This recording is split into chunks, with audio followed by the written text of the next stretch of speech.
విద్యాశాఖలో అధ్యక్ష ప్రభుత్వ పాఠశాలలు 2014-15లో 24,85,000 మంది విద్యార్థులు ఉన్నారు అధ్యక్ష. నాడు 2023-24 సంవత్సరానికి వచ్చేవరకల్లా 18,06,000 మంది విద్యార్థులు అయినారు అధ్యక్ష. 27.30% ప్రభుత్వ పాఠశాలల విద్యార్థులు తగ్గిపోయినారు అధ్యక్ష. దాదాపుగా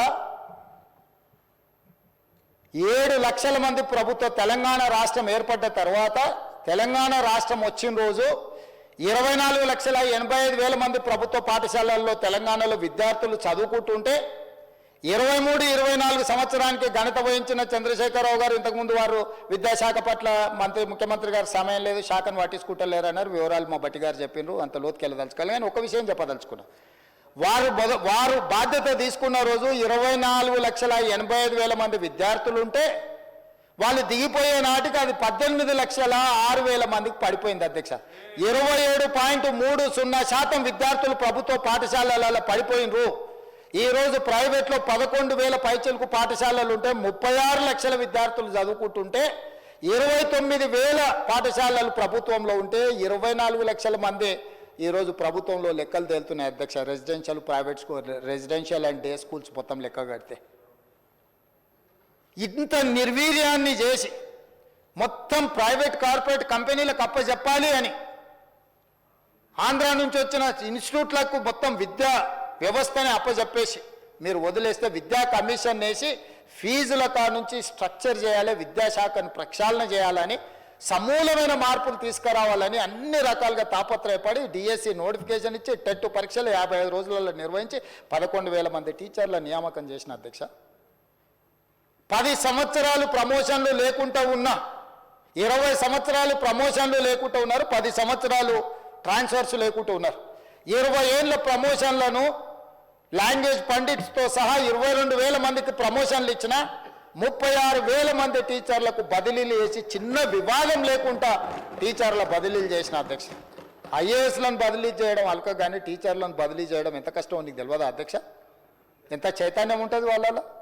అయినా చిన్న వివాదం లేకుండా 36,000 మంది టీచర్లను బదిలీ చేసిన అధ్యక్ష.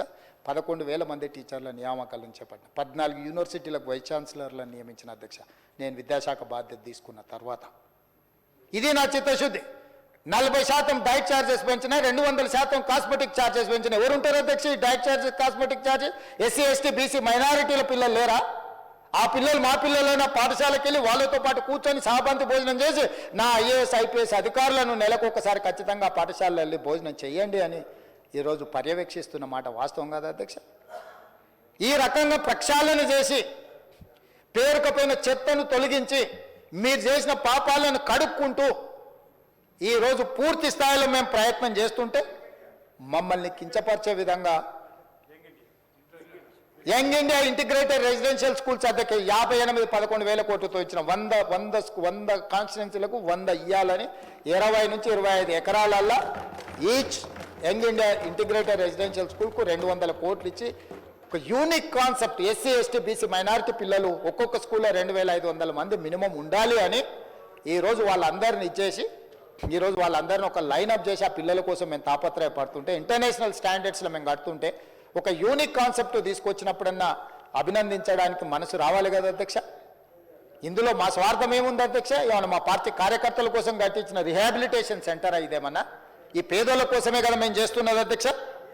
అదేవిధంగా ఈరోజు వాళ్ళు ఏదైతే మాట్లాడదలుచుకున్నారో, ఏదైతే చెప్తున్నారో మా మీద బురద జల్లాలన్న ఆలోచన తప్ప లేకపోతే ఇదే కాదు అధ్యక్ష. పోలీసులు 1,00,000 మంది పోలీసులు ఉన్నారు అధ్యక్ష. మనం ప్రశాంతంగా ఈరోజు నిద్రపోగలుగుతున్నాము, మన కుటుంబాలతో ప్రశాంతంగా ఉండగలుగుతున్నాం అంటే పోలీసు రక్షణ వ్యవస్థ ఉండబట్టే అధ్యక్ష. అలాంటి పోలీసులకు వాళ్ళ పిల్లల చదువుల కోసం సమయం లేకపోవడం, రోజుకి 24 గంటలు ప్రభుత్వ ఉద్యోగంలోనే ప్రజా జీవితంలోనే పోలీసుల జీవితాలు కాలగర్భంలో కలిసిపోతున్నాయని పోలీసుల పట్ల ఒక ప్రత్యేకమైన సానుభూతి చూపించి మంచిర్యాలలో 50 ఎకరాల యంగ్ ఇండియా పోలీస్ స్కూల్ అని చెప్పి కేవలం పోలీస్ పిల్లలు, హోంగార్డ్ నుంచి డీజీపీ పిల్లల వరకు ఎవరైనా ఆ స్కూల్లో సమానమే.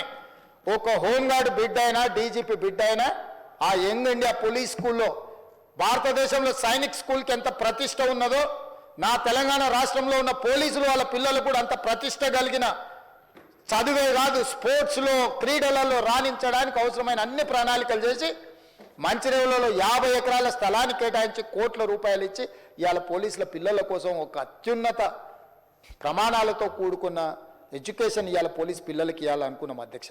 ఇవాళ వాళ్ళు మన రక్షణ కోరుకుంటున్న వాళ్ళు, మనల్ని కాపాడుతున్న వాళ్ళు. ఈరోజు రాష్ట్రం ప్రశాంతంగా ఉందంటే అది పోలీస్ శాఖ వల్ల కాదా అధ్యక్ష?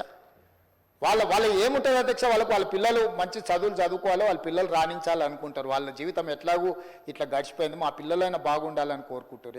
ఎప్పుడు ఆలోచన చేసిరా అధ్యక్ష? ఏ రోజైనా ఈ రాష్ట్రంలో ఉన్న 1,00,000 మంది పోలీస్ సిబ్బంది గురించి అయినాడు ఆయన ఆలోచన చేసిందా?